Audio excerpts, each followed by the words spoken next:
All right, it's 8:19. We'll call the meeting to order. We'll start by reading our mission statement. Lewis County Economic Development, through its board, the IDA, and its brand, Naturally Lewis, are championing the growth of a community where people want to live, work, build business, and play. We foster forward thinking and relationship building, connecting people, businesses, partnerships, and resources to effectively and efficiently grow our county. I don't believe we have any guests today. Kristen is here. Who's in chamber. Sorry. I think of you as the- That's fine. It's good that you think of us.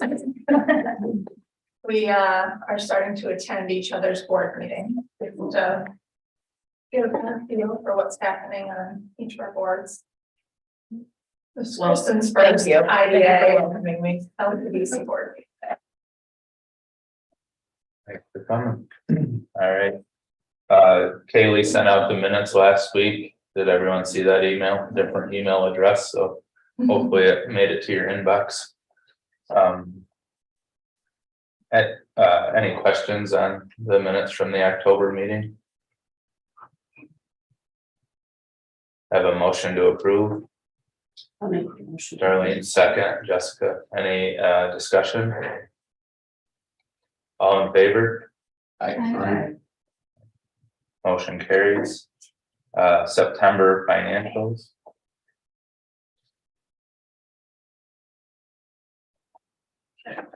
Us first. Not really a ton of big activity in September, but I will point out interest income was high, as long as the transition of the IDA owning the High Falls building hasn't taken place yet. That number will run high because we're collecting interest and principal payments on that property until the transition. So you see that, and also skewed, we hadn't budgeted for interest or principal coming in because when we did the budget for this fiscal year, they were not in a position that we were confident they were going to make payments. So that will continue to run high.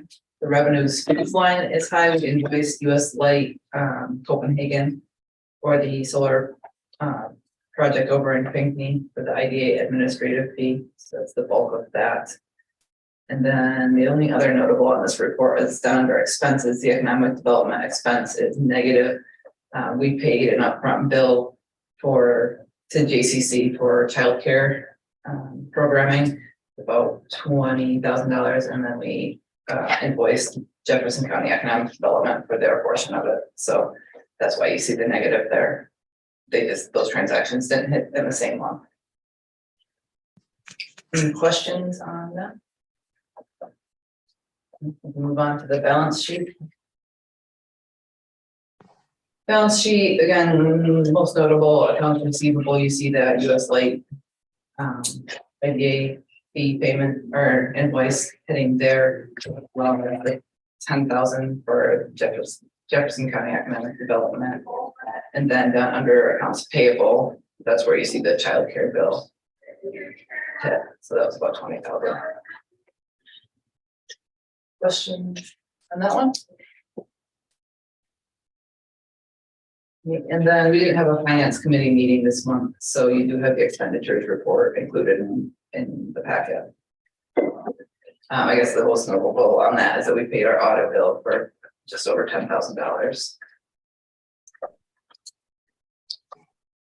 If there's no questions, we can for an approval on those. Make a motion. Motion by Herb, a second. Any discussion? All in favor? Aye.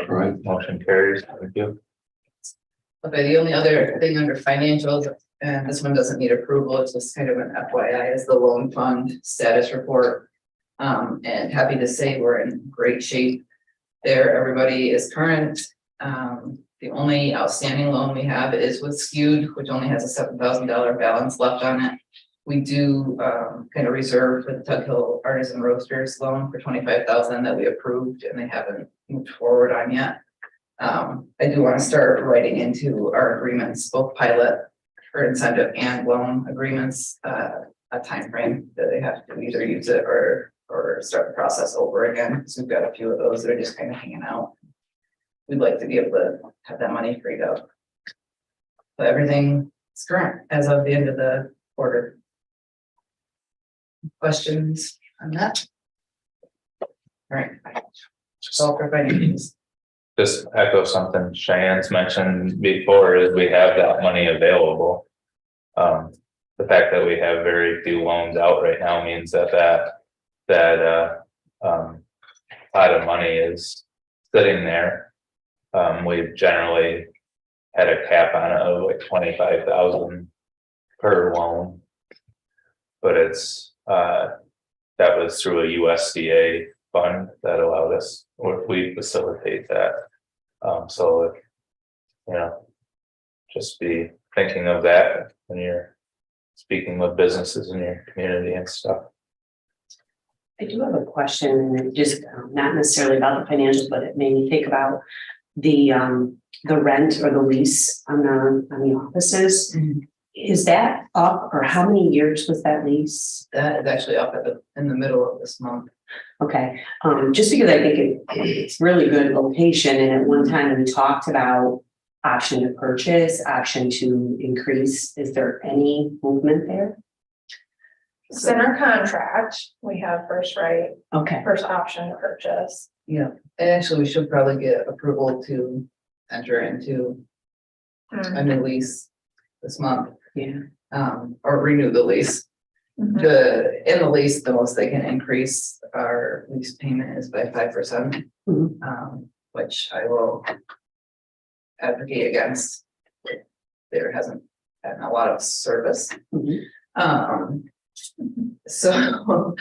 So, yeah, I mean, I think we should probably get approval to enter or renew that lease. And we've had discussions with a party who is interested in buying the building. It's been kind of slow moving, but yeah, we'll be on our properties and projects docket for sure. Mhm. yeah. And if the village gets the DRI, we say this every year, there's a good possibility that we could, let's just purchase it and get this project going. Nice. I think from my perspective, I've been through the seeking of locations, and I hope that we're in a good spot and there's not a danger that they wouldn't renew the lease, I think, or something. I think they want, Do that. yeah, they do. But we were trying, I mean, in our opinion, if we can get a private developer to do the project or partner with us, that's better than us doing it. Just because we have to follow procurement and it's more expensive. Right. But if we have to go down that path, I think we're definitely open to it. And we do love it. It's a great location. Yes, walking distance to Crumbs. And all the other stuff. Yeah. Downtown. Just the next one.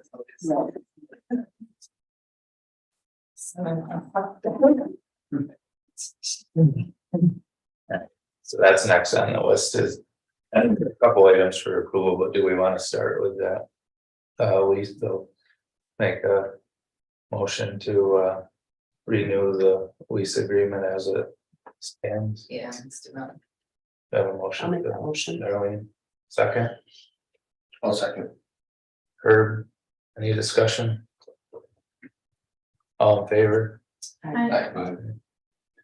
So the next item, you should, excuse me, you should have seen an email last week from Cheyenne with the appraisal on the Lions Falls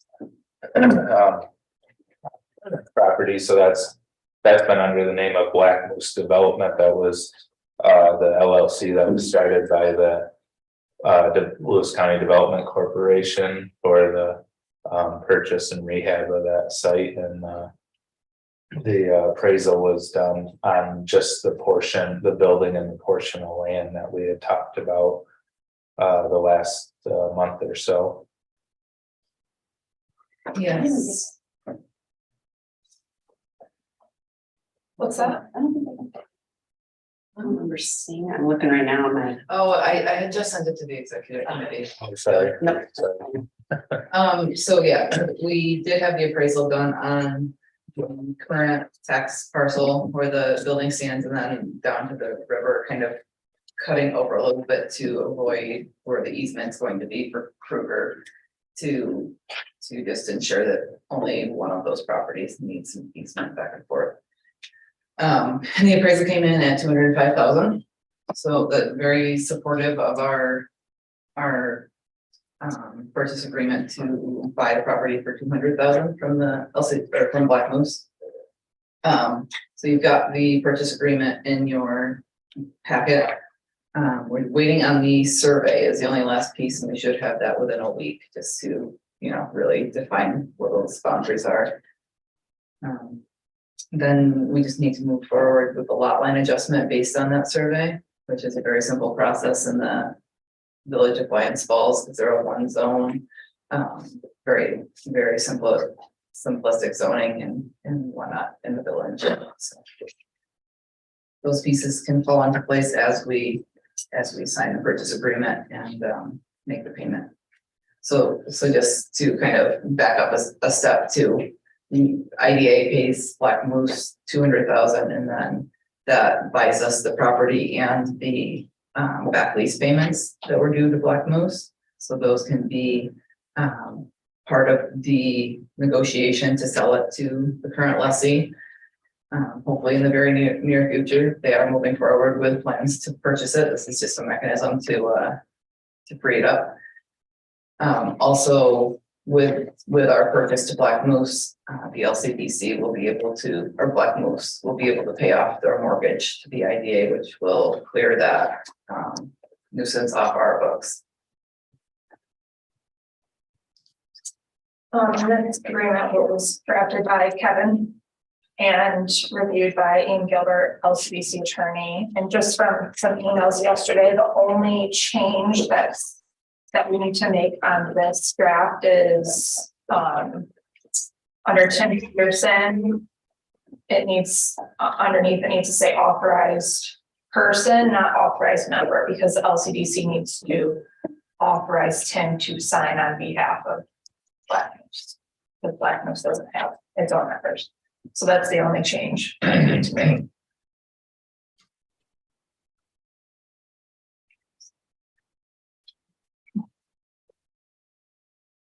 So I think what we're looking for here is a authorization for Brittany to sign this purchase agreement once that change is made.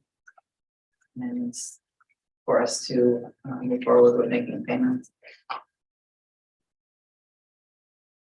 I'll make the motion that she signed this and any further paperwork necessary.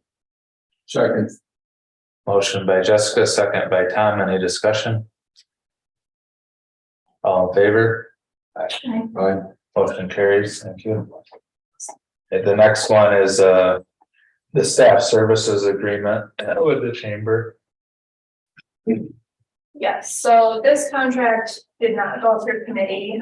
Kevin was able to review it about a week ago. And just some background. So this contract, this template came from my conversations over the past year with Mohawk Valley Edge. So this is the same agreement that Edge has with their IDA and their LDC, and this template is what we will continue to use as we form the new 501c3. However, in the meantime, with promoting Jenna and bringing on a new economic development specialist role, aka Kaylee, and the partnership with the chamber and just some things needing to happen before the actual 501c3 happens, we thought it would be good to have the staff services agreement. And essentially, in Exhibit A, the last page, it basically states like what the partnership is. So it's really solidifying the team here, and that IDA staff is going to be assisting with the marketing of Adirondacks Tug Hill tourism. We're going to be combining, our services with chamber membership services to create that new member investor network. housing that on the Naturally Lewis website, assisting with administrative services and, having Cheyenne help with some budgeting and financial pieces just as we transition. That's really the bulk of what that partnership looks like. And the fee for that is essentially half of the economic development specialist part-time position. And what that pay equals out to. So in that contract, it says, the chamber will pay up to $10,900 annually. And we will assist up to 40 hours a week or a month. And that was just Kevin, Kevin was like, put a number in there, an up to number for an annual payment and up to a number of hours per month. And knowing that this can always be revised and will be changed hopefully by June.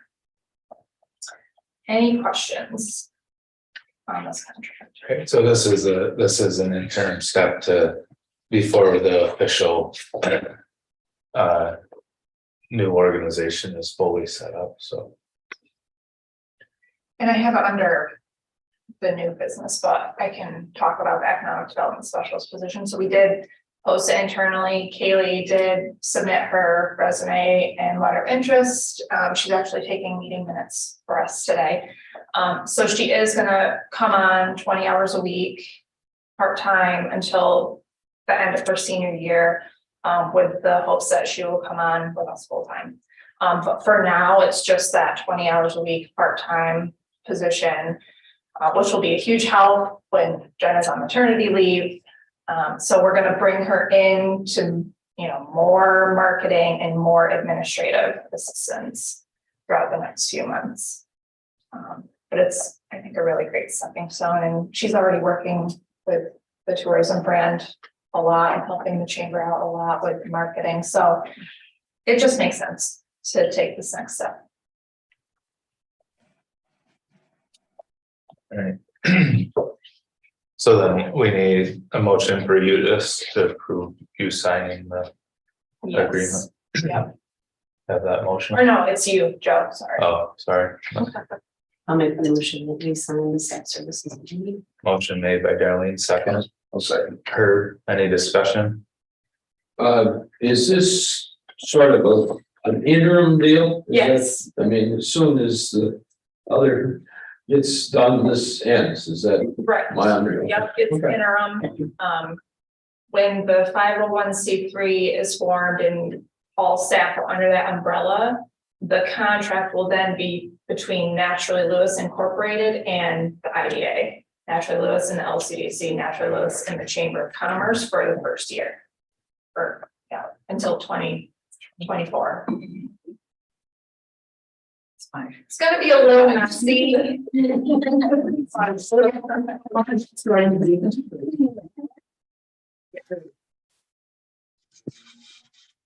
Any other discussion?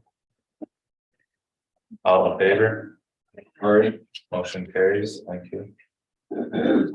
Executive Director's report. Yes. So I provided you with a pretty lengthy report with a number of highlights from October. October was a very busy month for us regarding events and meetings. We hosted a really great fall business leaders breakfast at the Vineyard. And also want to highlight that Jenna and Herb and Mackenzie all got 20 under 40 award for this year and were recognized at that event, which was really cool. Also pretty proud because it's all like in our circle here. There's been some great success with the Center for Businesses in Transition program as well as the DBA program. And I do want to highlight the Crave Diner transition. That transition came from Gary's becoming a client of Center for Businesses in Transition about 4 years ago. And Vanilla Bean Bake Shop coming in as a client through DBA Lewis County. Jenna making those connections. Ashley came in wanting a downtown location. Never would have thought about purchasing Gary's, but because of our involvement with the CVIT program and our process with entrepreneurs, you know, that whole transition happened. And of course, he was able to receive a Launch LC grant from us. So that in itself is a huge success. Kudos to Jenna for making those connections. And that's just, you know, the work that we've really been focused on over the past year and a half. You know, that's just some great success from that. Anything you want to add? I think DBA it's pretty cool that it was 3 of our programs that helped make that happen, and really excited that it's staying in local hands and staying open is the main thing. Mhm. Yep, good work. Also want to talk about our UTEP for a minute, and if you want to add anything to it, but we had recent conversations with a solar project out in the town of Leiden, who is paying the full $7,500 because they are developing on 100% prime ag lands. And they had come to us asking for a 15-year pilot rather than a 25 to try and make their numbers work, because they were struggling to make their numbers work. So that in itself was kind of like, okay, this policy is working in a sense, in that they're struggling to pay for developing on prime land. We think that they're still going to continue to move forward, but I don't know if you've gotten any other indication that they might not. No, I think based on, they came to the public hearing, and I think they had seen the Duke project that we approved way back before we really had any policies, and that one was worth about 3,500, I think.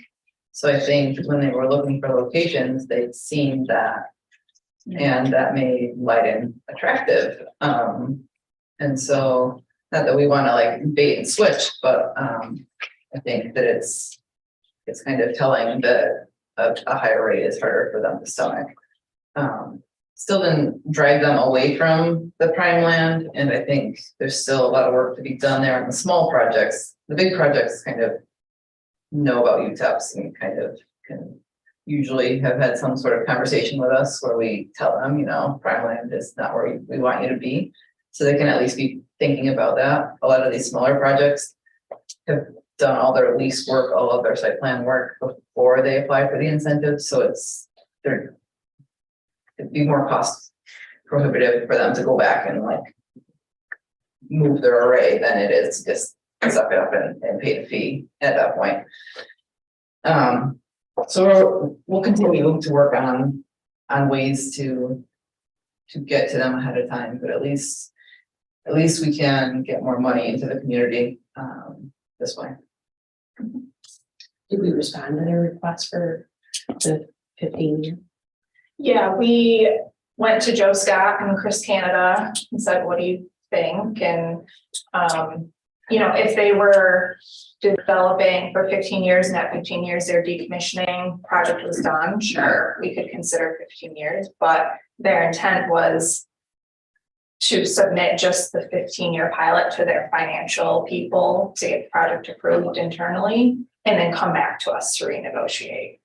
And that would be a deviation of our pilot, and nor do we want to even, you know, consider that. Just show games at that point. Mhm. Yeah. Yeah. So Yeah, it was have just to increase the administration fees.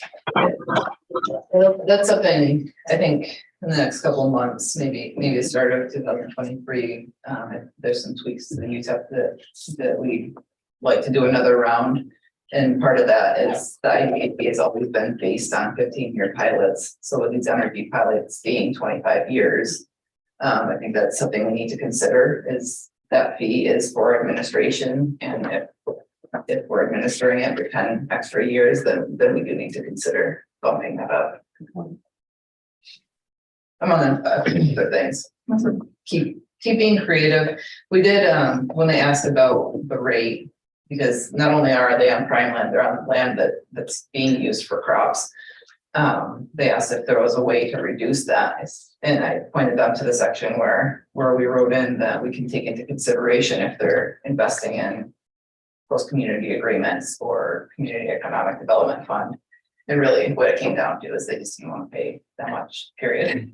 So. And investing in a different place and help them. And that's, you know, I mean, we talk a lot about this when we developed the policy that, you know, trying to take the carrot approach versus the stick approach of trying to promote marginal land and this, you know, part of the discussion at the time is that we can't be afraid to turn a project down if we don't feel like it's, I mean, we've had, you know, we've had a lot of approved projects and, you know, that, that's, but to just say that, you know, we're not afraid to have one that doesn't go through if we don't feel it's in the best interest of the community, so. Mhm.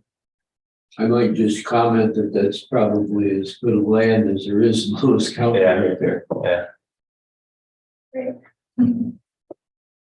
Yeah, and this month Cheyenne was also able to present on our UTEP and work in renewable energy at the North Country Alliance annual meeting in Lake Placid. And she's also sitting on a panel this coming week at the New York State Economic Development Council IDA Academy in Utica. So it's very And cool. just kudos to this board because I shouldn't be surprised anymore, but we're such a small rural community. We are leaps and bounds ahead of the region and a lot of the state in terms of policy and forward thinking.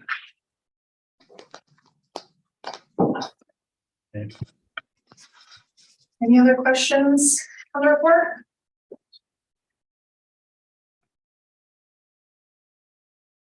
The Portland reporter that was on there. You got the. Or is there a ribbon cutting date and there's like when they're ready for phase one to?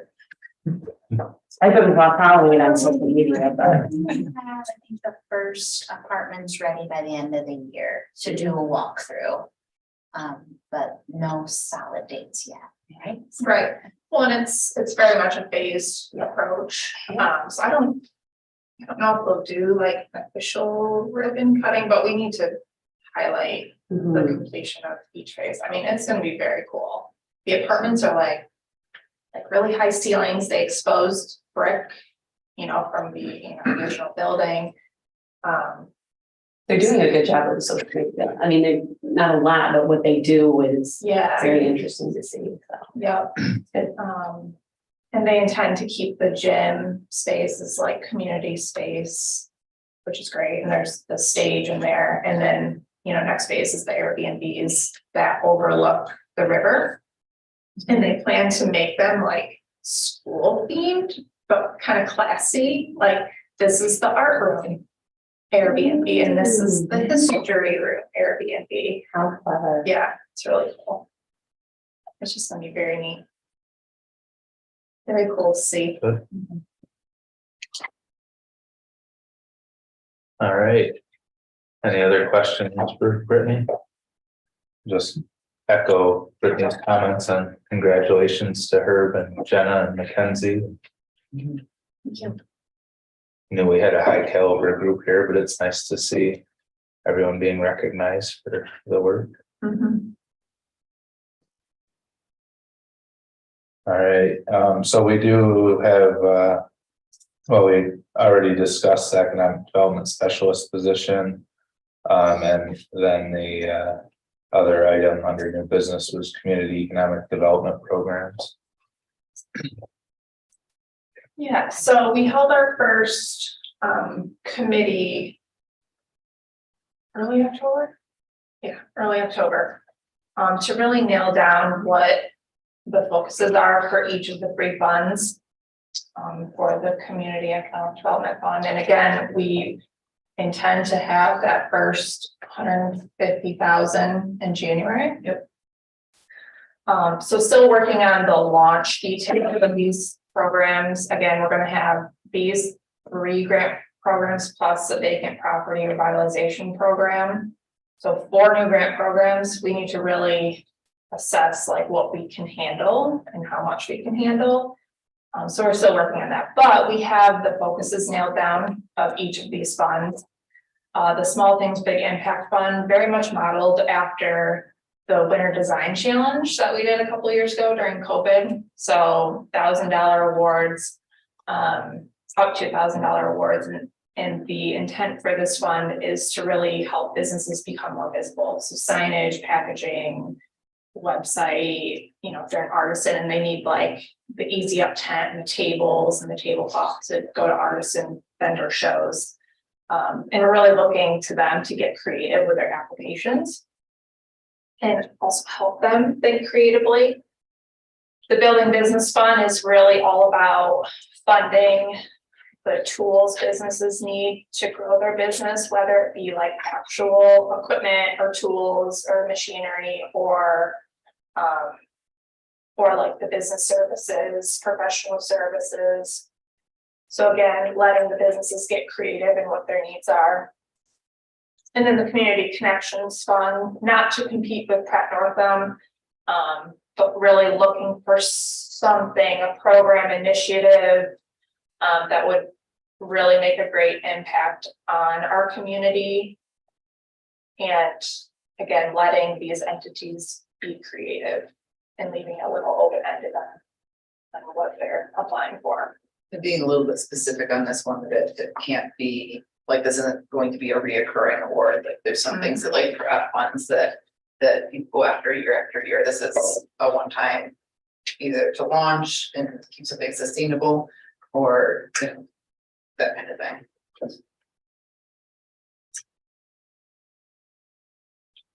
Yeah, so those are the programs in a nutshell. Again, we're working on the application process and getting the contracts together. And then also, like I said, figuring out when we're going to launch each of these programs. And just yesterday, I reached out to Coughlin to see if there's an application submission software program that would make our lives a lot easier and allow the applicant to like go into their own portal, fill out applications, save it if they're not done, you know, uploading specific documents rather than us creating fillable PDFs. So stay tuned on that. We might try to see if there's a software to make our lives easier.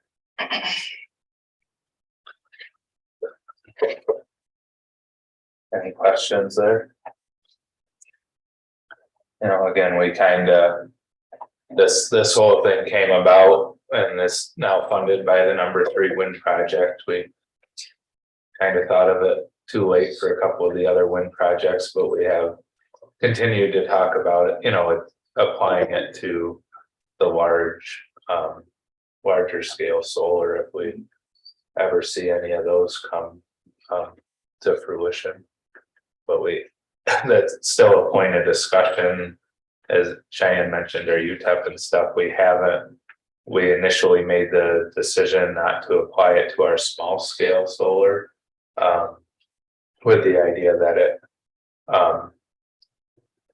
you know, probably 2020 hindsight on it, we weren't sure if any money was going to go in it, and if a small project was going to be paying $10,000 a year into it, then it would hardly be worth the overhead of trying to pull a committee together and using the money. Now that we have this kind of anchor money from #3 wind, it makes it worthwhile. And, you know, in retrospect, the couple handfuls of small solar projects, if they had each done 10,000 or something, that would have been another 100 grand in the fund, right? So a little bit of hindsight there, but until we had kind of this anchor contribution secured, it was a bit of an unknown. But I think it is a discussion point as we revisit our UTEP agreements and stuff.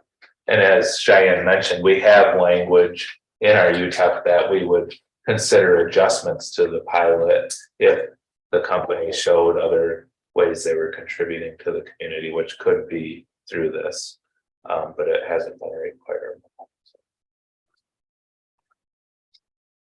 All right, any other new business? So with that, we do have We do have one item for executive session related to contract negotiations with one of our properties. So with that, we'll take a motion to go into executive session. Per second, Tom, all in favor? Motion carries, now in executive session.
All right, we're out of executive session. No actions are being taken today as a result of the discussion.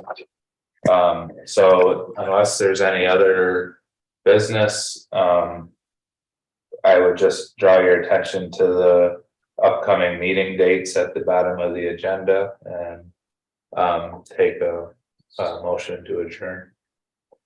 Make the motion. Jessica, second. Darlene, all in favor? Uh, All right, we're adjourned. Thank you. Thank you, everyone. Thank you. And this is Jenna's last board meeting.